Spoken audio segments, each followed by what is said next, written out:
অরুণ ভাই, আজকে আপনার বাসায় এত শান্তি, ভাবি কি বাসায় নাই? আরে ভাবি, ঘরে শান্তি তখন থাকে যখন বউ বাইরে থাকে অথবা বউ চার্জিং এ থাকে। এখন বউ চার্জিং এ আছে। ভাবি চার্জিং এ আছে মানে? ও, বুঝতে পারছি, ভাবি ফোন চার্জ দিচ্ছে। আরে না ভাবি, 2 ঘন্টা ধরে তার মা আর বোনের সাথে কথা বলতেছে, আর 1 ঘন্টা হয়ে গেলেই ফুল চার্জ হয়ে যাবে। এই মসজিদের ইমাম সাহেব আজকে তোমাকে বান্দে পিটাইছে কেন? ইমাম সাহেব বলছে, ভালো এমন মানুষকে বাসো যে প্রতিটা মুহূর্তে আল্লাহকে স্মরণ করে। ইমাম সাহেব তো খুব ভালো কথা বলছে, বাইন্দা পিটাইছে কেন সেটা বলো। আমি বললাম, এমন ধার্মিক মানুষ তো এলাকায় একজনই আছে, আপনার বউ। হ্যালো। হ্যালো দোস্ত, আমার সর্বনাশ হয়ে গেছে। কি হয়েছে? আমার সব শেষ। আর কি হয়েছে বলবি তো? কথাটা শুনতে কিছু মনে করবি না তো?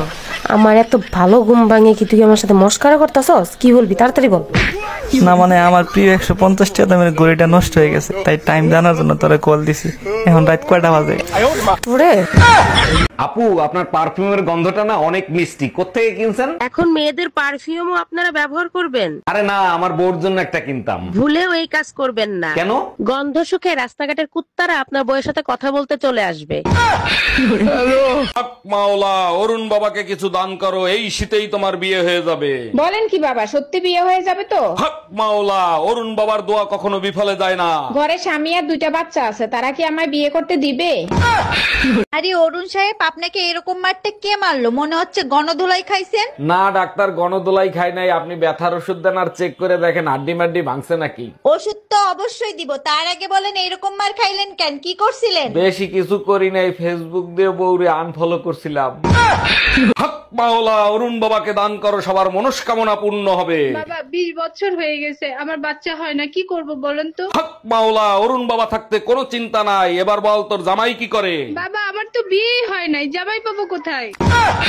তাই জানো, টুম্পা ভাবিদের বাগানে না বিরাট এক কচু গাছ হইছে। টুম্পা বাবির বাগানে কচু গাছ হয়েছে, তো আমি কি করব, নাচবো? একটা শক্ত দড়ি নিয়ে যাও, ওই কচু গাছের লগে গলায় দড়ি দিয়ে মরো। তোমার শখ হইলে তুমি দাও, আমি কেন দেবো? যে স্বামী তার বউকে ঈদের মার্কেট করে দিতে পারে না, তার কি বেঁচে থাকার কোনো অধিকার আছে?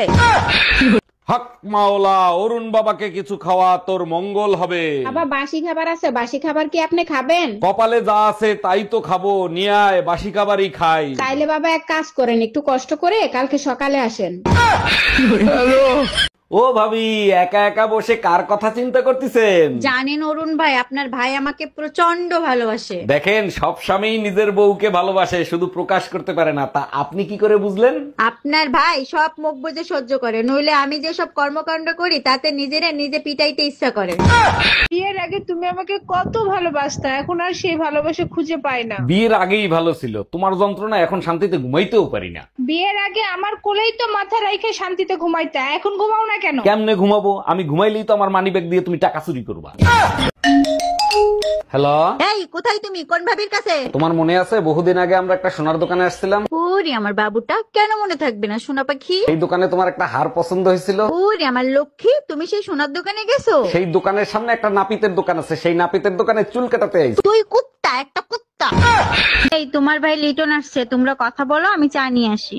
অরুণ ভাই, আজকে আবহাওয়া ভালো, চলেন মদ খাওয়ার পার্টি করি। আরে ভাই আসতে বল, তোর ভাবি জানলে সর্বনাশ হয়ে যাবে। কেন ভাই, ভাবিও মদ খায় নাকি? আরে না, সে তো শুধু রক্ত খায়। এই আমি কি খাই?